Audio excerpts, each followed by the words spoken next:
What's up, everybody, and welcome to another edition of No Blood, No Foul podcast. My name is Jim. Coke is back. What's up, Coke? It's I'm here with good. Moo, and we got Kyle on the ones and twos, Mr. Tech Manager, sir. That's game one of 82, and it was a double OT thriller. The Knicks were led by Julius Randle. All hail Julius Caesar Randle, and Evan Fournier giveth, and he dropped the ball pretty badly going into the first overtime at the end of the fourth quarter, but he got nuclear hot and he kind of saved the day. What a game! Instant classic. I feel like we're going to be watching this one for years. Uh, Absolutely phenomenal game by Jaylen Brown. He's really good. He was looking like Indiana Pacer Paul George out there. I mean, he got way better. Uh, and I'm sure we're going to have a lot of nasty, mean things to say about Bronx born Kemba Walker. But I'm going to let Coke get his thoughts out. All right, baby. Tell me what you got. I mean, tonight was a hell of a game, a special game. This was it was almost like a heavyweight fight. These guys were going back and forth, throwing blows. It was a game of runs. The Knicks jumped out early to that 8-0 lead. Then the Celtics took that punch to the face and came back with one of their own. They went off on a big run, and it took us a while to get the lead back. And then it was just an entertaining game all the way through. But I think it's going to be it's going to serve as a microcosm for how our team is going to play all year. We see the offensive upgrades that we have with Fournier, who, lit it up. Highest amount of points for a Nick debut with 32. So, kudos to him. And Kemba, he had his debut. Local hometown kid comes home, played a whopping what was it, 30? How many minutes did Kemba play? Let me pull that up. 35 and a 35. half. 35 minutes when everyone's concerned about the knee, so that's something to keep an eye on. But I had a feeling that Tibbs would, want to let him show out in front of his fam. He didn't really put up a bunch of points. He hit a couple of threes, but didn't really seem to have it tonight. And I like the fact that Tibbs switched over and went to Derrick Rose in that second OT, and he came up with a big basket that sealed the game.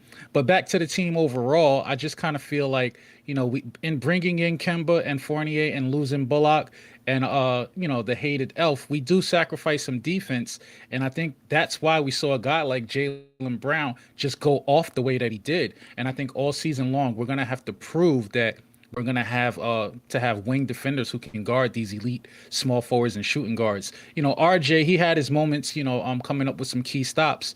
But just something to look at for the rest of the season if Fournier and Barrett are going to slow these guys down because we got a hell of a task on our hand matching up against those elite NBA wings.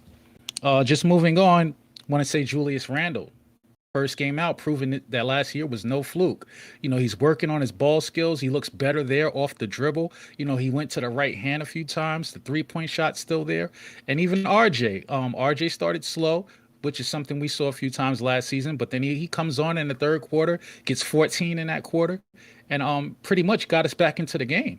So, nice move, but nice game way to turn it around by RJ. And also, he was nice from three as well. Hitting 3 for 7 from 3-point land. So, shout out to RJ. So, overall, feel good win. This is a game that previous Knicks teams probably lose. They probably get demoralized, get punched in the face, and don't fight back, and then drop their heads and lose this one. But Tibbs, man, this is a team that they kind of take on his persona, and they fight back. They dig down when they need to, and they got a tough win to start off the season. With a thriller at the Garden. I'll pass it over to you, Mo. Yeah, I mean, this game had a lot of positives and also had a lot of negatives. I mean, it was one long ass game. I didn't even watch the first quarter. I was doing MMA, but I got back. I thought I was gonna miss a good half of the game, but man, yeah, we got we got three halves of basketball here. That doesn't happen that often. So. Right. Yeah, I mean, to echo what Coke said, Randall, right, with the thread and people talking about as a fluke, it's fluke this. I think Randall pretty much proved that, right? He was just amazing. He looked better than last year. Which You is know, hard to say. which is hard to say, right? He was moving better. I think he defended. I think he had like didn't he have like two key blocks? Yeah. He was doing it on both ends. I mean, he looked Yeah, really good. he Yeah, really stepped it up on Brown. Like, cause Brown like really. I mean, he went off like most of the game, right, but I right, felt like Randall really matched up well against him. right. And Fournier, he is what he is, right? He's streaky. When he gets hot, you just keep feeding him. So I think Randall said post game that he sensed that Fournier was hot, so he just kept feeding him the ball. Yeah, and that's what you do to a guy like Fournier. He's not afraid to shoot. Once he gets hot, he'll keep shooting and he'll keep hitting.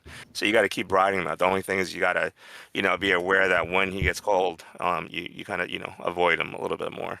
Well, I mean, that's how we ended up in overtime anyway, because Right. we just kept running ISO Randall down that whole stretch. It turned into like a handful of turnovers. Then next thing you know, Marcus Smart's hitting a game tying 3. Right. I mean, Walker, I mean, he played a lot of minutes, and again, it's his first game. He's probably excited, but he forced that that overtime with just two really bad passes, like careless passes.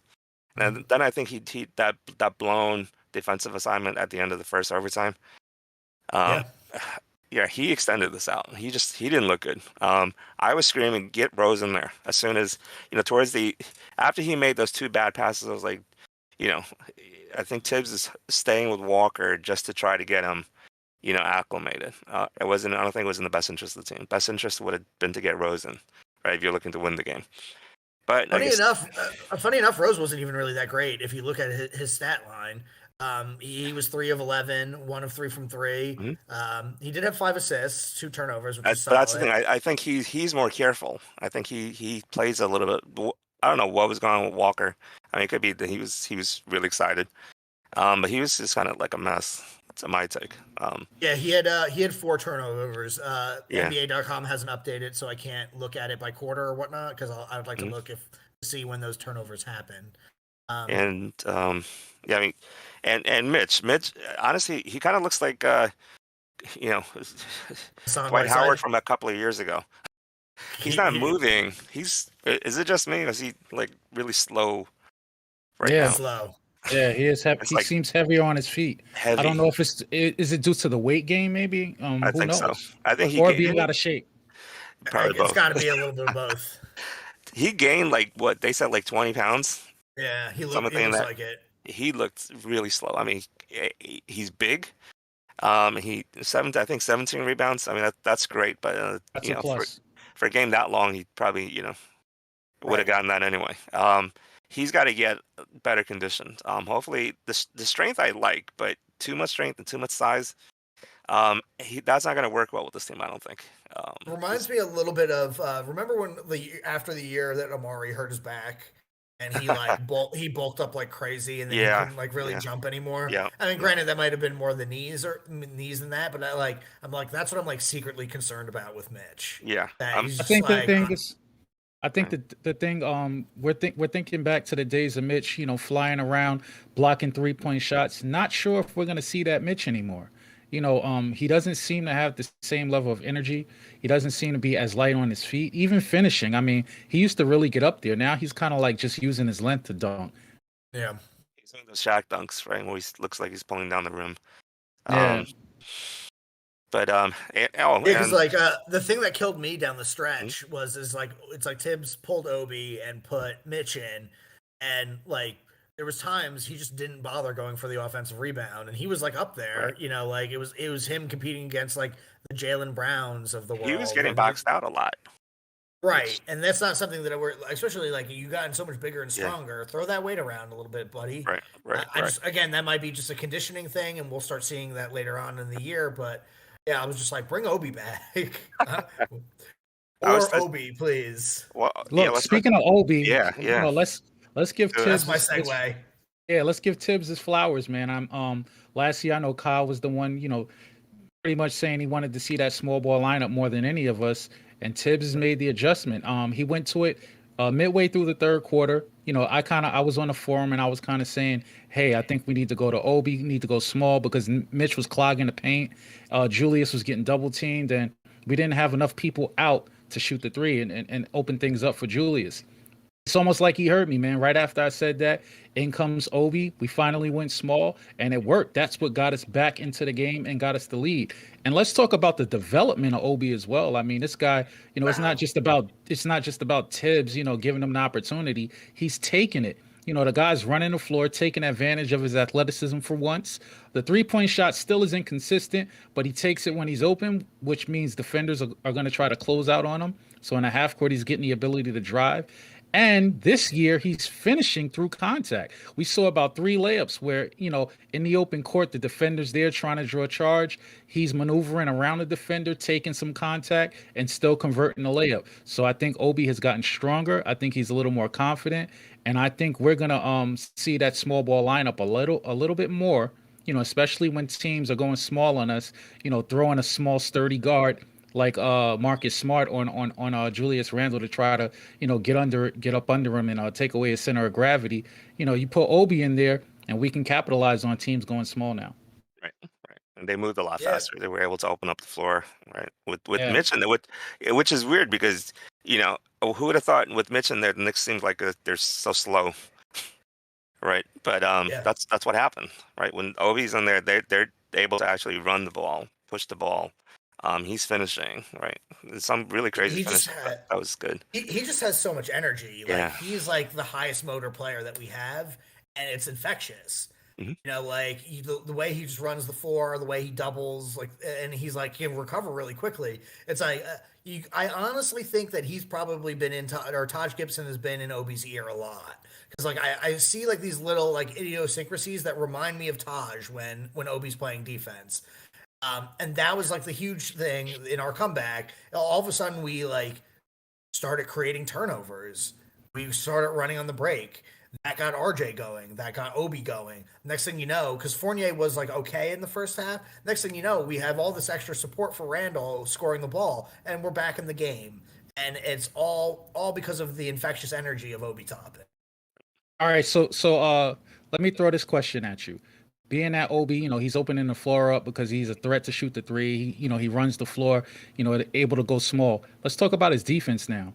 Is it safe to say that he's a capable or good defender, or do you think we're just hiding this guy? No, he looks pretty capable to me. I mean, he had a big turnover or a big steal or a block at one point. Yeah. Block. He blocked Yeah, Tatum. he got Tatum. Tatum at the rim. Yeah. Yeah, huge.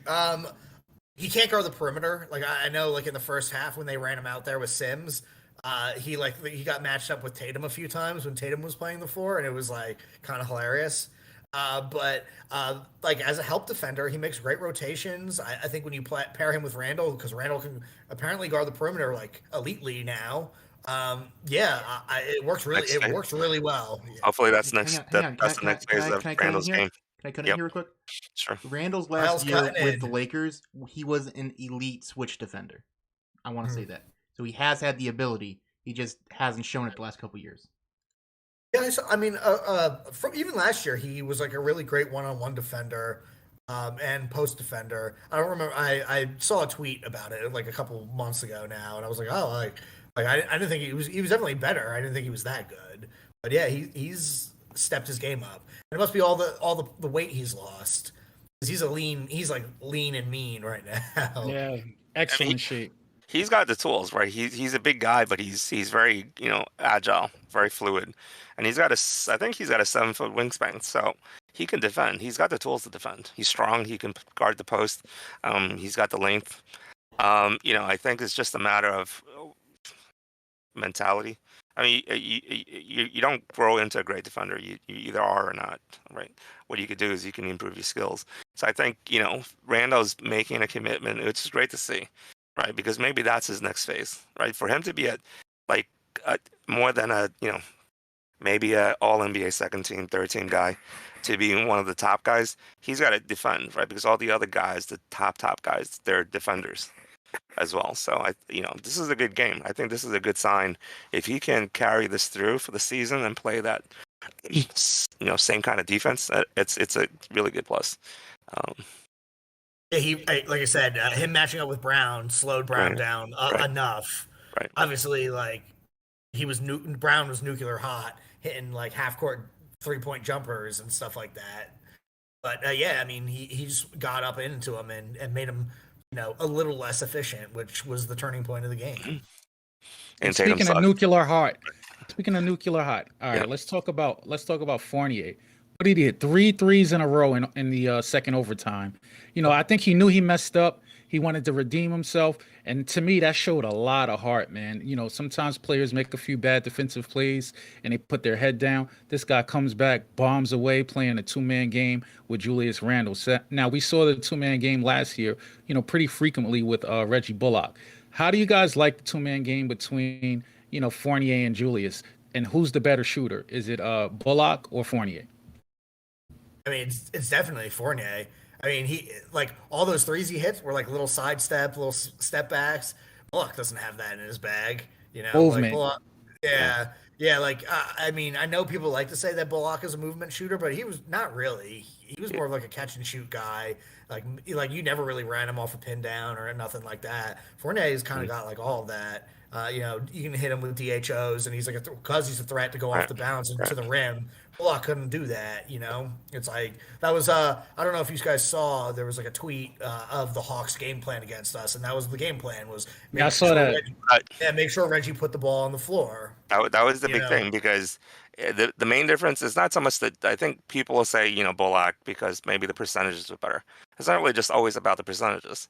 It's Yep. it's about being able to actually take the threes when you need to hit about them. volume and The volume threes, consistency. the Yeah, confidence to take it. I think the reason the Hawks said to do that is because, if Reggie Bullock beats you, then you shouldn't be in the playoffs.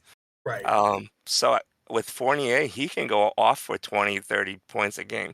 That's not Bullock's thing, right? Bullock is a spot up guy. He'll find an opening when he's hot. He'll shoot, but he's not going to take shots, right? Because that's not his mentality. That's Fournier's mentality. So opposing teams have to defend that. But Bullock, if Bullock takes 20 shots, I'd be shocked, right? Yeah, Because he it's won't. probably And never look at the happened. attempts. Just Right. look at the attempts, though. Fournier took 13 threes. Bullock probably takes 13 shots, period, all game. Right. So, If, just that, that, yeah. yeah. So that shot chart is just good for the team. I know Tibbs wants to get, I think, what did he say, 40 threes a game? I think so, yeah. I think that was the Yes. yeah, that's the benchmark Oh, he wants to hit. So, only 27 tonight for some reason. Wait, no, that's free throws. I'm sorry, I was looking at the wrong column. 45. Yeah, we made 45. it. It's a little skewed because of double OT, but still, I think without the double OT, we're in the high 30s. So we're hitting that benchmark, and it's looking like the Bullock's move. Sorry, not the Bullock move. The Fournier move is already paying dividends. Yeah, Yeah, I think they were they weren't shooting very well early. If they did, I mean the shots themselves, it was worth taking. It was a lot of open threes. They just weren't hitting a lot of them early on. They hit obviously later on, and that was kind of the difference. But yeah, I mean you could tell right the way that this team plays. You need guys that actually can take the volume shots, and it just can't be Randall taking all the shots all the time, and then Barrett. Now you've got guys that Fournier, Walker. Hopefully, this is just a fluke and he gets better. yeah. But So guys, NBA.com just finally updated. All 4 of Kemba's turnovers were in the fourth quarter. So that's killers. That's when you don't want to be turning the ball over. yeah, so I think you can. I think you can put full blame on Kemba Walker for this being an overtime game. Like I said in the forum, I'm pretty sure that Kemba was still wearing Celtics green tonight because he undermined us.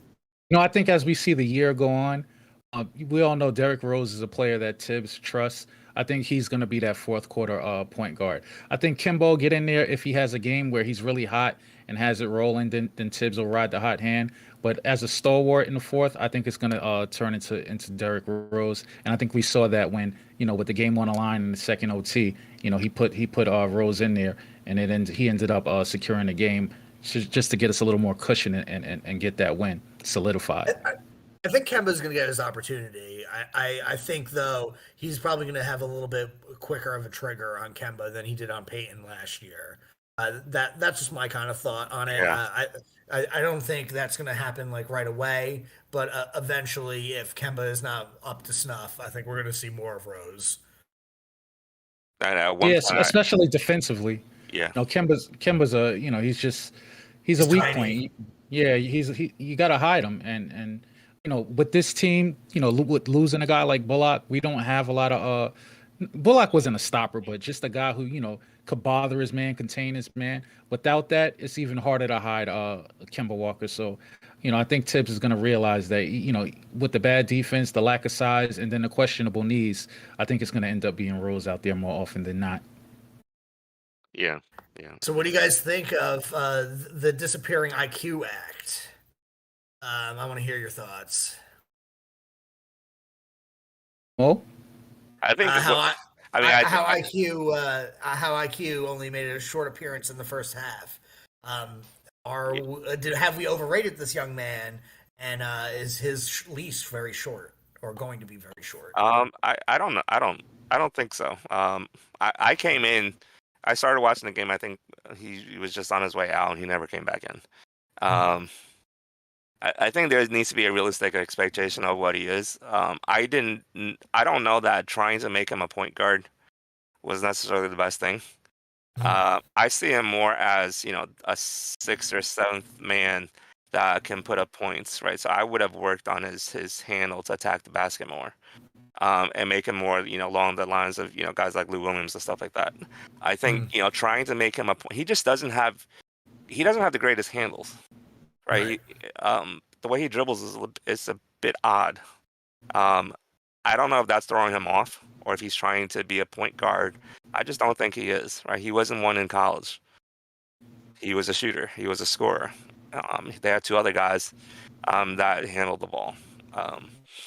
He played next to Maxey, and right. then he plays next to Higgins, I think was his name. Yeah. And that's why it's like I used to watch that Kentucky team a lot because I kept seeing that Maxey was this like lottery pick, and I never noticed IQ once, and like that team wasn't in particularly good, but yeah, I was. I was surprised with the pick for the same reasons, but yeah, because every time I watched Kentucky, I was always impressed with it. I was like, oh, this Hagen guy is pretty good. Right. I didn't think he was like an NBA player, but he was kind of the best guy. Right. But right. I'm not down on Quickly at all. I just think that he's going to be a hot and cold player. I think you got to have a quick hook with him. I kind of see him how Starks should have been if Riley didn't stick with him too long. So I think if he's in and he's hitting his floor, draining threes, got the crowd going, confidence on high, let him do him. Take that dog off the leash. But, if he's cold, not making much of a difference, we already know defensively he's solid, but nothing special. He's a little undersized for the two. He's not a plus on the defensive side, and offensively he's streaky. So to me, that just spells player who's, I don't want to say situational, because in Tibbs speak, that means out of the lineup. But let's just say, he's just a guy that you got to have a quick hook with. So I have no problem with him only, playing less than 10 minutes tonight. I think with the way this team is constructed, we're deep. We're going to ride hot hands. There might be some nights that Quickly gets 20 minutes off the bench, other nights where he gets 12 minutes off the bench, some nights where he doesn't play at all, and maybe you see Quentin Grimes in there. So with the beauty of this team, I think everyone has a role.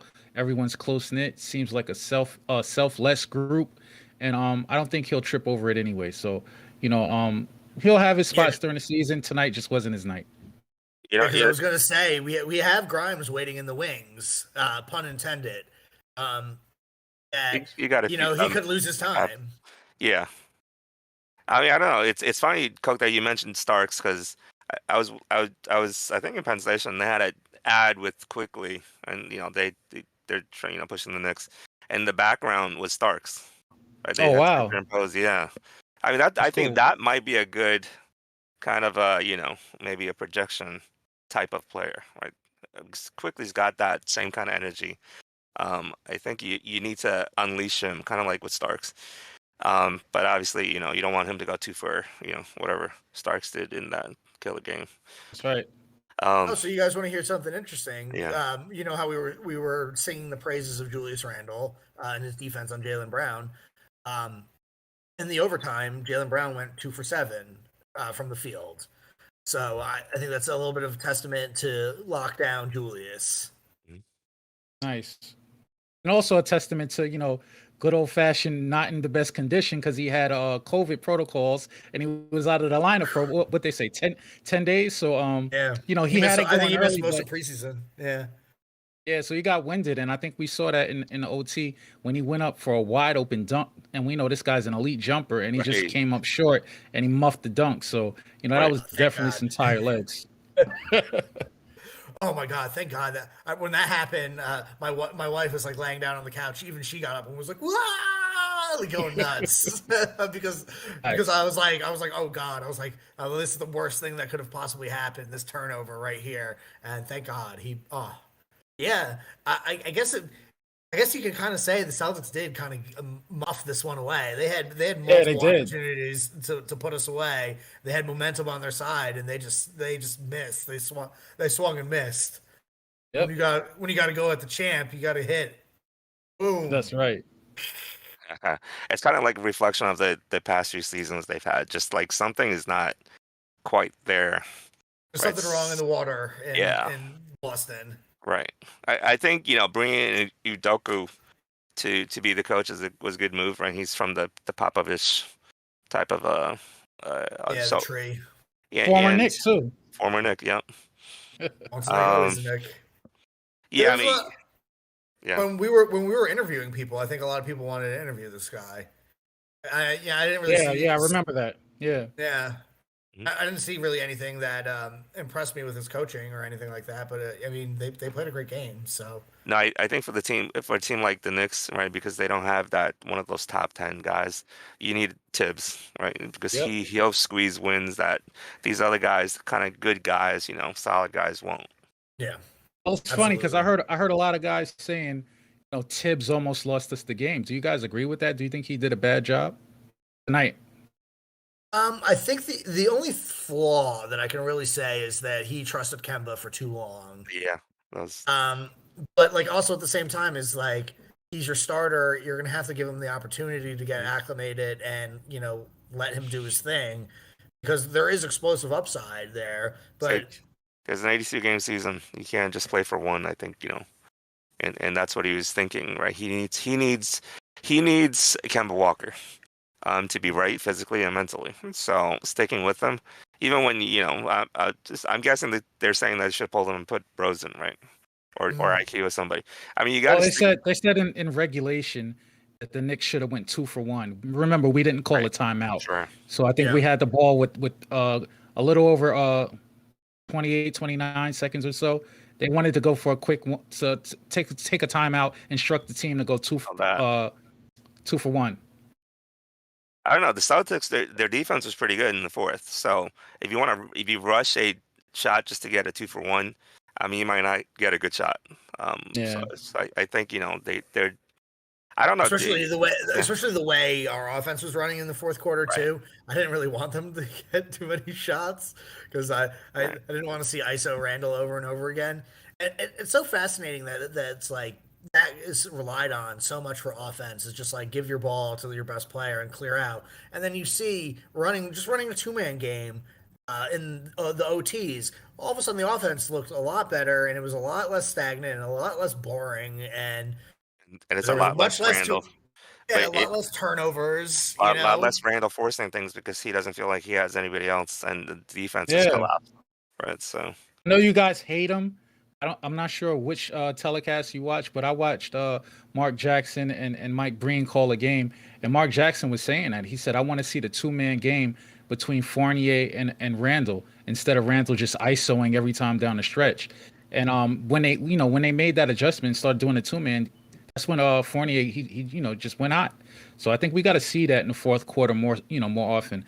Don't want to see just Randall holding a ball, milking it down in 5 seconds before he takes a shot. It just gets stagnant. Your teammates they get out of sync because they're not seeing opportunities. So move that ball, do the things that got you the lead.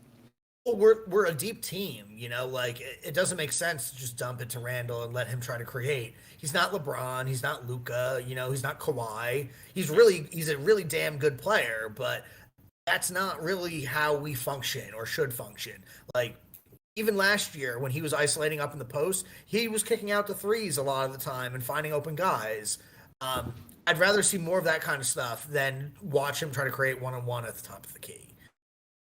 I think there were two plays where I think in past last season, Randall probably would have tried to force it.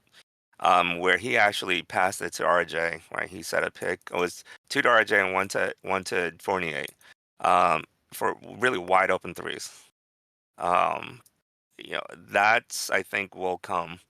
I think last year Randall was kind of finding his role, right? He was trying to be the main guy because they needed him to be. So I think some of that is figuring out when you need to take him, when you don't, right? Hopefully this season he's figured that out a little bit better. But yeah, I think that would be a plus. I did see him pass a lot more on shots that he would have taken. He would have forced last year. Yeah, he knows that he knows he doesn't need to take them, Right. which is great. It's like we have all this extra firepower now. Right. So what should we talk about RJ Barrett a little bit? I know we brought him up briefly, but do you guys have anything more you want to say about him? I'll throw in that, I don't think the improvement, in the shooting percentages, especially from three, was, the anomaly or any kind of fluke. I think he's the real deal especially from the corners and the right wing. He connects, really consistently from those areas. And I think he's the real deal. I think even if he has a slow start, you can count on him to, have a bounce back quarter or a bounce back half and get his numbers. And I think he's a player. Don't know about all-star or anything like that, but he's a legitimate third option. If he's your fourth option, then you're a championship contending team. So if we can get one other guy, eventually and bump him down another peg in the option list offensively, I think we're in like top tier, NBA caliber as far as championship contention. But right now, he's our third option, and I think he's gonna get anywhere from 16 to 18 a night. I don't think he'll jump into that 20-point category just yet, just because we have a team that's so well-rounded offensively. There's so many guys who can score the ball, so he's not going to get the same amount of touches, but I think he should still stay in that 16 to 18 points per game area because he's going to be more efficient. Right. I think I agree. I think if he was on another team, one of the bad teams, Cleveland or whatever, Detroit, he would get more shots, right? 20 shots a game. And he could probably put up points. Just with this team, with the dynamic, right? I know we play him as a guard, but he's really a forward, right? Yeah, and small Randall's he's a small forward, right? A beefy small forward. And with Randall's, the ball's still going to go through him a lot, right? So now you've got Fournier and you got Walker. So he's not going to get the touches that he probably wants, and that maybe would be ideal for him at some point. But for now, he's got to do what he needs to do, right? He needs to shoot the three when he has it. He needs to run the floor. He needs to defend. So someone's laundry's ready. Time's up. That's it for tonight, folks. Oh we my gotta God. go. And it's time for bed. Yeah, as long as he focuses on that, he like I said, he's not going to get the shots he probably wants or deserves. I don't see it this year. Who knows in the future, next couple of years. But he's got to defend, right? He's got to pass. He can't pass. He's always been a good passer in high school and college. And he's got to hit the threes, and when he's open, take it to the basket, right? Not force it, right? Because he doesn't need to. Last year, he might have felt the need to force things. This season, he doesn't. So take it when you see an opening, shoot the three when you see an opening, you defend and you pass. That's what he's got to do. You know what I like, Mo? Oh, sorry to cut you off. Let me just throw this in there real quick. I like that he took 2 threes off the bounce.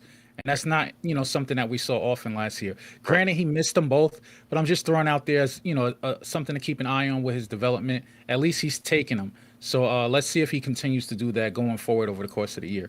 Go ahead, Jim. Yeah, one of those rimmed in and out, so it was a real good shot. It just didn't fall because that was what I was going to allude to. So it was actually a perfect segue. I'm a little disappointed that we're not seeing some more off the dribble stuff with him. But also at the same time, he really didn't get any opportunities in the first half. That's the thing, right? Yeah, so like I feel like it was a little bit different in the preseason where he was definitely the second option. Tonight he was relegated to the fourth option for most of the night. Mm-hmm. But you see that his energy is also very important to the team. All of a sudden in the third quarter, he hit a couple shots. He got a couple breaks on the dunk, or a couple fast break dunks. All of a sudden, the Garden was electric. All of a sudden, the momentum has switched.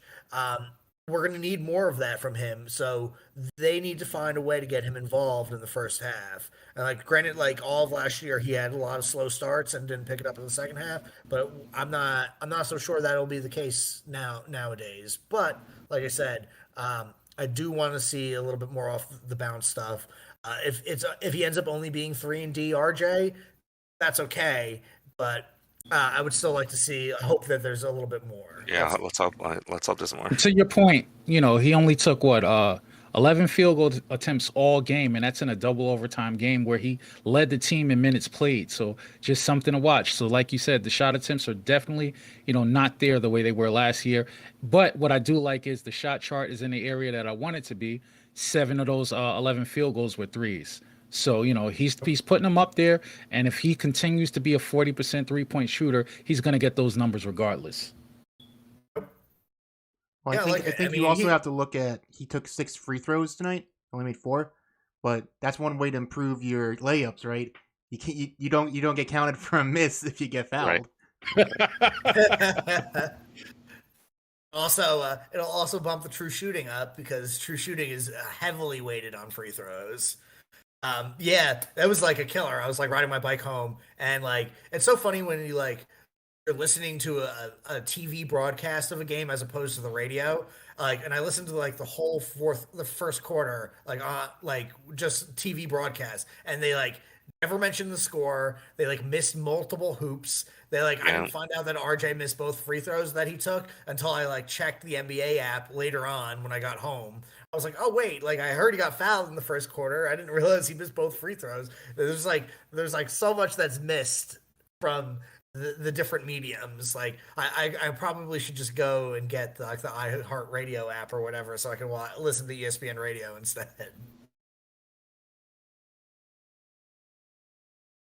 So is there anybody else we want to talk about? I want to talk about a scrub. Oh yeah. Oh man. Oh, big one. I forgot about Scrub of the Night. It's been a while since you've been back. It's a big one. Yeah, hit me with Scrub of the Night, Coke. All right, a very expensive scrub of the night. We're gonna go with Jason Tatum. Big name, but came up empty buckets. 20 points, but really, the points were hollow. 7 for 30 from the field. That's just disgusting. Horrible 2 for 15 from 3. Looked like Jaylen Brown was out there by himself. Complete no-show by Jason Tatum. He's not a player that I really like anyway. I don't like guys who rely on a long two, finesse guy, doesn't really use his length the way that he should. You saw he was, off all night. The only time he really had some success was when he tried to take RJ off the bounce, but he didn't really go to that enough, thank God. And that's why we pulled out the win. So I think scrub of the night was definitely earned tonight by the big name, Jason Tatum. Looking more like Alfred Tatum out there, am I right? Man. So going back to that, right? So we talked about RJ's improvement on defense. One thing I saw that I noticed, right, was in that overtime where Tatum pulled that pretty nice spin move on RJ, and he got the and one. He comes down the next time, tries it again. RJ shuts it down because now he knows, and he's making adjustments as he goes. Right. Nice. Good pick. Good observation. Yeah, he's a very smart kid. You don't go to Duke for no reason. I mean, obviously they pay to get you guys in, but he's a very cerebral role player. He knows his spots and stuff like that. So it's awesome to see an adjustment in real time. You're like, oh, this is Tatum's move. I'm going to slide this way to make sure that he can't go back. That's great stuff. All right. Yeah, I feel like we touched on pretty much about everybody. We got to make fun of Tatum. We got to sing Jaylen Brown's praises. We talked about Mitch. We talked about Kemba. Alec Burks kind of a no-show. Nothing too great. We talked about Obi. Obi, career high in points tonight, 14. Game one, he only had 3 double-digit scoring games last year, and he broke that, or he had one in his first game this year. Played 28 minutes. Exciting stuff. From thinking that we drafted a bust to somebody that looks like he deserves to play is pretty sweet. Yeah, so Moo, why don't you give me some final thoughts on this game? Yeah, I mean, one guy I was really impressed with. Actually, 3 guys on the Celtics. Marcus Smart. He would look great on this team. Coming Yeah. off the bench, he would be the type of defender I think that I think we're lacking right now. That come playoff time, that you need somebody like that can just really shut up opposing players down, perimeter plays, especially perimeter plays right now, because that's what's killing us. And then Grant Williams. And for a guy that looks like he's like a high school history teacher, I mean, this guy can play. He swatted a lot of shots tonight. Yeah, it's amazing. The guy his size, and he's not the tallest guy, and he's not the mold. He's a big, wide body. He's pretty damn good. This is the second time. I think last year he did the same thing to the Knicks. I don't know. Oh, are you talking Grant Williams or Grant Williams? Robert Williams? No, Grant. Oh, well, yeah, he hit a bunch of threes. Yeah, He was solid. I mean, both Williamses, I got to say nice things about. Yes, yeah. I mean, Grant Williams, Robert Williams, the Time Lord, which is a sweet nickname, by the way. Yeah. He had like 6 blocks. He only had 1 foul in 6 quarters. Right. He looked good. Very good. Yep. He moved around a lot like what Mitch would do. He blocked a couple jumpers. That's why I'm like kind of missing skinny Mitch. Me too. Mitch lost the jump a couple of times. Yeah, kind of surprising. I know. Well, even Obi too. Like in the second OT, he was jumping up for the ball, and you don't realize Obi's got a 7'2" wingspan. He's very long. He's a very long dude, and he lost that tip. Yeah, that's it from my end. Yeah, Coke. Very good game. Any final thoughts? Oh, I didn't hear you there, bud. I lost them. I think we lost audio. All right, well, while we're waiting on that, I can tell you guys what I'm going to be doing this year. So you guys remember how last year I was watching Elfrid Payton's field goal attempts to points, and I was really hoping we could see greatness and have a season where Elfrid took more field goals and points. Sadly, we missed that. He took 622 field goals and scored 639 points. We were on the verge of greatness here, folks. This year, I think we have a slightly more reasonable pursuit. Tonight, Julius Randle got 3 blocks. That has only happened once before in a Knick uniform for him. So, I'm going to be watching him because he is now only 16 blocks away from a major milestone. You guys know what that is? What? 100 blocks? No. And if he gets 16 more blocks this season, he will have more blocks as a Knick than Kevin Knox.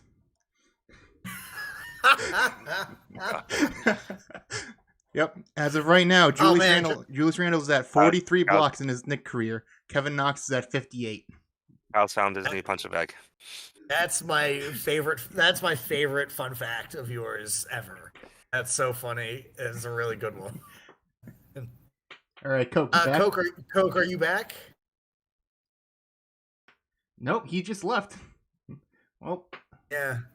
Let's hope he's okay. I can see him. He's just not talking or saying anything. All right, I guess I'll hit some final thoughts. Very elite game by Julius Randle.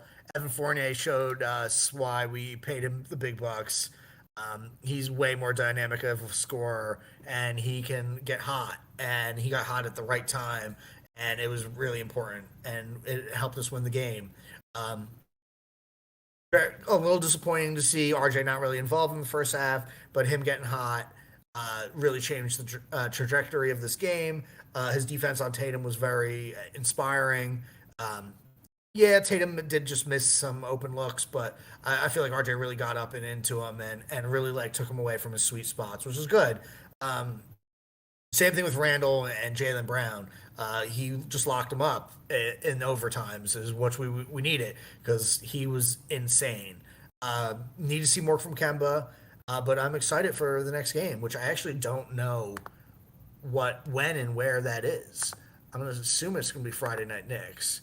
Looks like we got Orlando on Friday. I just want to make sure that. Yeah, so we got Orlando on Friday. Yeah, that should be a win. They're tanking, and yeah, what a very exciting game. This was a classic game. I think we're going to probably be watching this for years to come. Very entertaining, very stressful.